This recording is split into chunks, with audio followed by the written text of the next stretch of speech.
हमारे main protagonist का नाम है शुइची, जो एक थर्ड ईयर हाई स्कूल का लड़का है और बहुत ही शांत और रिजर्व्ड स्वभाव का है। उसे खुद भी नहीं पता क्यों, लेकिन कॉलेज जाने का मौका मिलने के बावजूद उसका मन नहीं है। उसके एकेडमिक एडवाइजर ने उससे पूछा, क्या तुम्हें कुछ ऐसा मिला है जिसे तुम आगे बढ़ाना चाहते हो? तो शुइची बस कह देता है, हाँ शायद, लेकिन अंदर ही अंदर वो जानता है कि वो झूठ बोल रहा है। उसे लगता है कि सबकी तरह बनना ज्यादा सुरक्षित है, क्योंकि खुद जैसा बनना उसके लिए बहुत मुश्किल है। जब वो जिम क्लास जा रहा होता है अपने क्लासमेट्स के साथ, तभी उसकी नजर एक मरे हुए कुत्ते पर पड़ती है। उसका दोस्त उससे पूछता है, क्या हुआ? पर शुइची बस कहता है, कुछ नहीं। स्कूल के बाद उसे एहसास होता है कि उसकी आंखें अचानक से बेहतर हो गई हैं। वो दूर कहीं आग जलती हुई देखता है और उस तरफ चल पड़ता है। जब वो वहां पहुंचता है तो उसे महसूस होता है कि शायद अंदर कोई फंसा हुआ है। यहीं पर उसकी मुलाकात होती है हमारी दूसरी प्रोटैगनिस्ट से, क्लेयर से, जो एक लड़की है और अपनी बहन को ढूंढ रही है, जो अब एक मॉन्स्टर बन चुकी है। शुइची को अचानक उस मरे हुए कुत्ते की याद आती है और वो कहता है, एक बीस्ट मेरे अंदर है, और पहली बार वो ट्रांसफॉर्म करता है एक अजीब डरावने से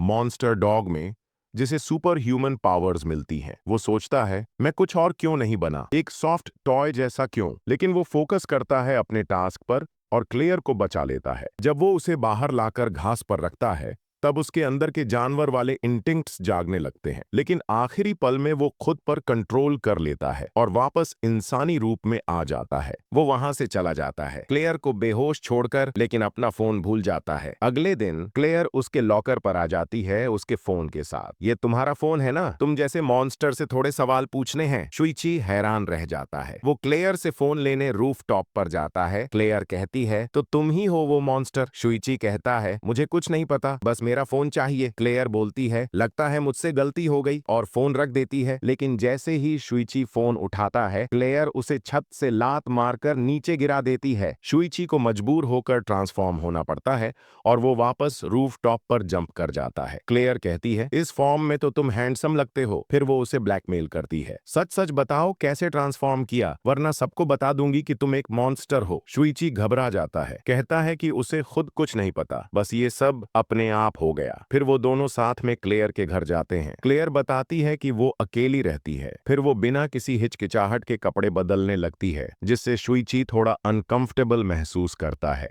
तभी एक लड़की आती है, हिकावा, जो खुद भी मॉन्स्टर बन सकती है। वो कॉइन के लिए आई होती है जो क्लेयर के पास होता है। क्लेयर कहती है, अगर तुम कॉइन ढूंढ रही हो तो जरूर तुम्हें पता होगा ये क्या है। हिकावा उसका चेहरा पकड़कर उस पर चाकू तान देती है और कॉइन की मांग करती है। इस बीच शुइची मॉन्स्टर बन जाता है और क्लेयर को बचा लेता है। हिकावा भी ट्रांसफॉर्म कर जाती है और शुइची से लड़ने लगती है। क्लेयर उसकी आंखों में स्प्रे मारती है और कहती है, खत्म कर दो इसे, लेकिन शुइची उसे उठाता है और वहां से भाग जाता है। हिकावा एक समय पर एक अच्छी लड़की थी, लेकिन जब उसे रनिंग टीम से निकाल दिया गया तो उसे लगा उसका भविष्य बर्बाद हो गया है। तब उसने कॉइन से एक विश मांगी और वापस टीम में आ गई, लेकिन साथ ही एक मॉन्स्टर बन गई। कॉइन एक एलियन का है जो क्रैश होने के बाद हर कॉइन को उस ग्रह की आदर्श आइडियल फॉर्म में बदल देता है। एलियन कहता है, अगर तुम 100 कॉइन्स ले आओ तो तुम्हें अल्टीमेट पावर मिलेगी। क्लेयर स्टफ्ड एनिमल की पीठ पर एक जिपर देखती है। जब वो उसे खोलती है तो अंदर कुछ भी नहीं होता। क्लेयर सुझाव देती है, मैं अंदर जाती हूँ, शायद हमें एक होना पड़ेगा। जब वो अंदर चली जाती है तो उसे शुइची का दर्द,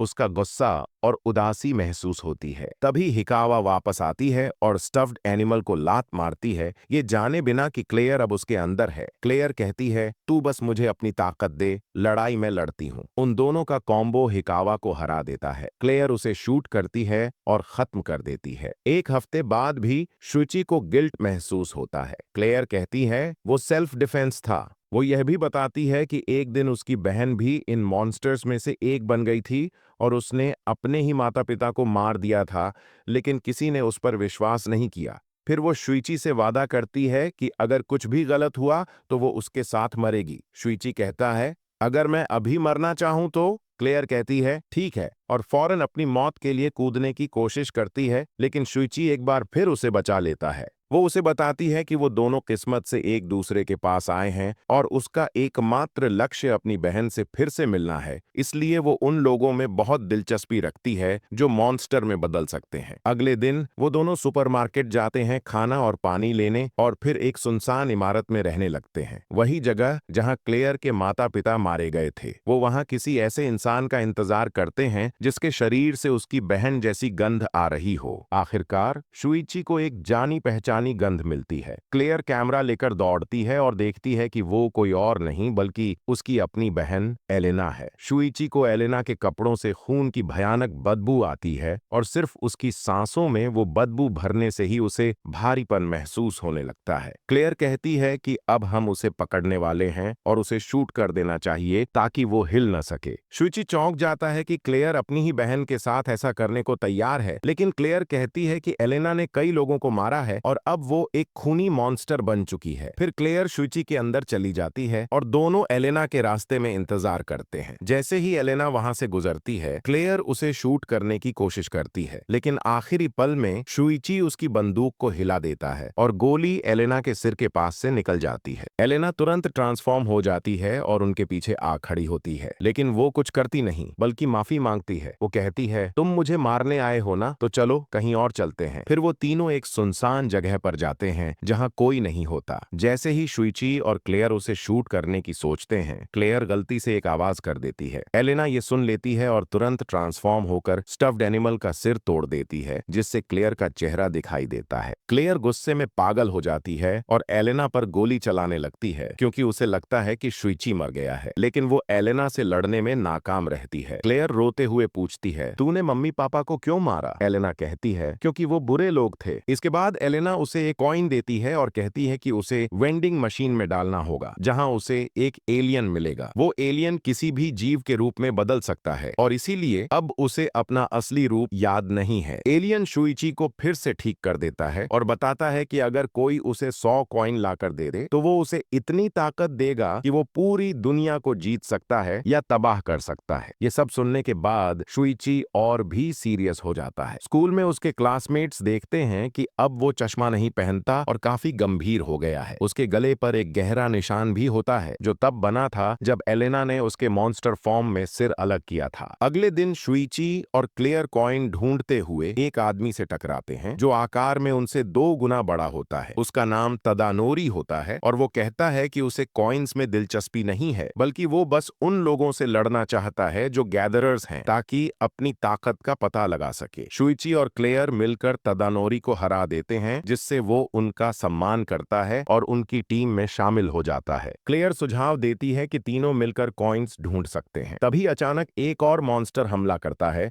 लेकिन तादनोरी तुरंत उसे 2 टुकड़ों में काट देता है। क्लेयर उस मरे हुए मॉन्स्टर का मोबाइल लेती है और पता चलता है कि वह एक स्टॉकर था जो बाकी कॉइन कलेक्टर्स की तस्वीरें लेकर उन्हें ब्लैकमेल करता था। इसी फोन से उन्हें पता चलता है कि एक ऐसा ग्रुप है जो कॉइन्स को सुरक्षित रखना चाहता है ताकि वो गलत लोगों के हाथ न लगें। इस ग्रुप की लीडर होती है सायाका। साथ में होते हैं एक नौजवान लड़का योडा, अदृश्य लड़की मेकू, छोटा लड़का ईसाओ, एक लड़की चिहिरो और कैमरामैन अकुची। इस ग्रुप में शामिल होने के लिए सायाका के साथ एक समझौता करना होता है। उन्हें उसके बालों से बना छोकर पहनना होता है। अगर कोई बिट्रेयल करता है तो उसकी तत्काल मृत्यु हो जाती है। सायाका बताती है कि वे क्लेयर की बहन की तलाश में हैं और उसे यकीन नहीं होता कि क्लेयर की बहन ने अपने ही माता पिता को मारा। उधर शुइची की दोस्ती चिहिरो से हो जाती है जो बचपन में पशु चिकित्सक बनना चाहती थी, इसलिए अपने मॉन्स्टर फॉर्म में उसकी लोमड़ी जैसे कान निकलते हैं जिनसे वह जानवरों की भावनाएं महसूस कर सकती है। एक दिन वे दोनों जंगल में उसका वॉलेट ढूंढने जाते हैं क्योंकि उसमें उसका पहचान पत्र होता है। अगर वो किसी गलत इंसान के हाथ लग जाए तो खतरा हो सकता है। जल्दी थकने से बचने के लिए चिहिरो शुइची के अंदर चली जाती है। इधर कैमरामैन अकुची जो चिहिरो से प्यार करता है उन्हें देखकर जलने लगता है और छिपकर पीछा करता है। बाद में उन्हें खो बैठता है और वापस बेस पर जाकर योद्धा को बताता है कि चिहिरो उसके साथ गई थी। क्योंकि काफी समय बीत चुका था और वे वापस नहीं लौटे तो सब उन्हें ढूंढने निकल पड़ते हैं। जब वे उन्हें पाते हैं तो शुइची और चिहिरो दोनों बेहोश होते हैं। असल में जंगल में उन्हें एक सुनहरे बालों वाली लड़की ने हमला कर कुचल दिया था। लेकिन शुइची और चिहिरो मिलकर एक साथ मर्ज होते हैं और उसके खिलाफ लड़ाई करते हैं। वे उसे लगभग हरा ही देते हैं, लेकिन तभी एलेना आकर उस लड़की को बचा लेती है। अगले दिन पूरा ग्रुप एक एलियन स्पेसशिप की खोज में निकलता है, जहां सबसे ज्यादा कॉइन्स छिपे होते हैं, लेकिन उन्हें एक और कलेक्टर ग्रुप द्वारा घेर लिया जाता है। वे बचने की कोशिश करते हैं, पर एक सेंटिपीड मॉन्स्टर उनका पीछा करता है और सायाका पर हमला करता है, लेकिन योद्धा गुस्से में आकर उसका जबड़ा तोड़ देता है और सायाका को बचाता है। फिर असली दुश्मन ग्रुप का लीडर आकर कहता है कि अगर वे लोग उसके लिए कॉइन्स इकट्ठे नहीं करते तो वह सबको मार देगा, लेकिन अगर मानते हैं तो एक सदस्य को सजा के तौर पर कुर्बान करना होगा, क्योंकि उन्होंने उसके सेंटिपीड को घायल किया था। फिर सभी मिलकर एक योजना बनाते हैं। ग्रुप का एक सदस्य अपनी पावर से कुछ फूल उगाता है, जिन्हें जलाने पर जहरीला धुआं बनता है। यही धुआं दुश्मन ग्रुप के लीडर और उसके साथियों को खत्म कर देता है। इधर एलेना अपने ग्रुप से बात करती है। वह एक ऐसे व्यक्ति का जिक्र करती है जिसने 100 कॉइन इकट्ठे कर लिए हैं और अब वह स्पेसशिप की रक्षा कर रहा है। वह व्यक्ति एलेना का पुराना दोस्त भी था। हम यह भी जानते हैं कि शुइची और एलेना बचपन में कपल थे। साथ ही उनके पुराने दोस्त हनाका,